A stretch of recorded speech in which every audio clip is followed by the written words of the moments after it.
Hapa tulikuwa tunamaliza shughuli. Serikali ya Mapinduzi ya Zanzibar inaendelea kutekeleza miradi mbalimbali ya mashule pamoja na hospitali, wakati tukiwa katika jimbo la Wingwi, eneo la Sizini, ambapo kumejengwa shule ya Sizini, ambapo uwanja huu awali ulikuwa ukitumika kama uwanja wa mpira. Na hapa wananchi wanazungumza mara baada ya mradi wa maendeleo wa shule kujengwa, kumekuwa kuna changamoto ya uwanja katika eneo hilo. Mbunge wa vijana viti maalum Mheshimiwa Zainab amefika katika eneo hilo mara baada ya kugundua kumekuwa na changamoto ya uwanja, na hapa anatoa maamuzi ya papo kwa hapo kuhusu uamuzi wa kutafuta eneo jingine na kujenga uwanja. Ilikuwa mwanzo ya eneo hili hapa ilikuwa tunacheza mpira saa 24, ilikuwa uwanja uko vizuri, ila vijana wameamua kumwita kiongozi ili uwanja uje utengeza.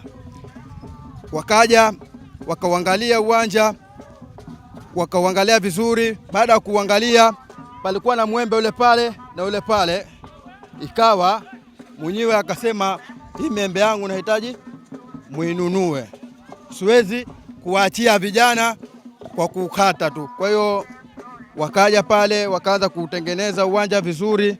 Baada ya kutengeneza uwanja vizuri, ikaja tetesi sasa, kama baada ya uwanja tujenge skuli. Changamoto ambayo imejitokeza kwa upande wa vijana ni kwamba wameshindwa ama wamekosa sasa hivi sehemu ya kufanyia mazoezi, na vijana wapo katika ligi. Nikwambie tu mheshimiwa, safari hii timu ya Sizini wamefanikiwa kupanda ligi daraja la kwanza, ambapo hata uwanja hawana. Kwa hiyo ninavyokuambia hapa, kuna wengine wanafanya mazoezi Wingwi kule tulikokutana mara ya kwanza mapofu, wengine wanakwenda Tumbe, wengine wanatembea barabarani, wengine wanaelekea mwituni. Wanakutana siku ya mchezo na wanafika wanashinda ligi na wamepandisha timu. Kwa hiyo hii inaonyesha ni jinsi gani pia vijana wanapenda michezo wa shehia ya Sizini. Lakini changamoto ndio hii. Sasa naamini kwa sababu ya ujio wako hili swala inshallah linakwenda kupata mwarobaini. Naweza kuuliza pengine, je, kuwatakuwa kuna eneo jingine ambalo tuwajengee uwanja? Labda ni kujibu kabisa, hawana eneo kwa sasa wao kwamba waende kujengewa, isipokuwa yako maeneo ambayo yanauzwa, na walitaka ama walitamani kuona kwamba wananunuliwa hili eneo, hasa katika maeneo ya karibu, kwa sababu na zile harakati za vikao pamoja na mikutano ya shehia isiwe pengine ni mbali au pengine mwituni, iwe ni maeneo ya karibu, ili na hizi harakati ziendelee katika maeneo hapa karibu.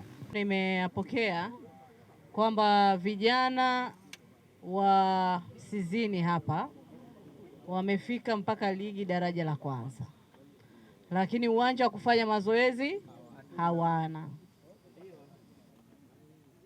Mimi kama nilivyosema kwenye kikao cha ndani, mimi ni muumini sana wa michezo na ni mwana Yanga oye, kwamba eneo hili pamoja kwamba limechukuliwa, lakini limefanyika kazi ambayo inawasaidia vijana wetu, ujenzi wa hii skuli ya Sizini. Tumpigie makofi Dr. Mwinyi.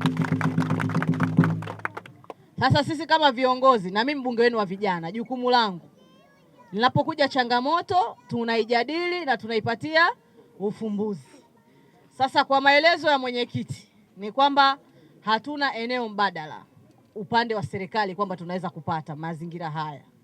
Eneo ambalo lipo ni la mtu binafsi. Kwa hiyo maana kama tunalitaka inabidi tufanyaje? Tununue. Je, mmeshauliza hilo eneo lina gharimu kiasi gani? Mheshimiwa, bado. Maana mimi nilitaka hapa leo tumalize hii biashara hapa. Zege alitakiwa kulala. Sasa mwenyekiti hajafanya bado homework yake vizuri. Mimi Zege halilali. Hapa tulikuwa tunamaliza shughuli. Kwa hiyo sasa kama haijafanyika, nendeni mkadadisi kuweza kujua hilo eneo lipo na gharama yake ikoje, then tuje tukae chini tuone jinsi gani tunaweza kulifanikisha. Manake mimi nikirudi tena hapa, Mheshimiwa mbunge, sirudi tena story, tunakuja kukabidhi eneo kwa vijana.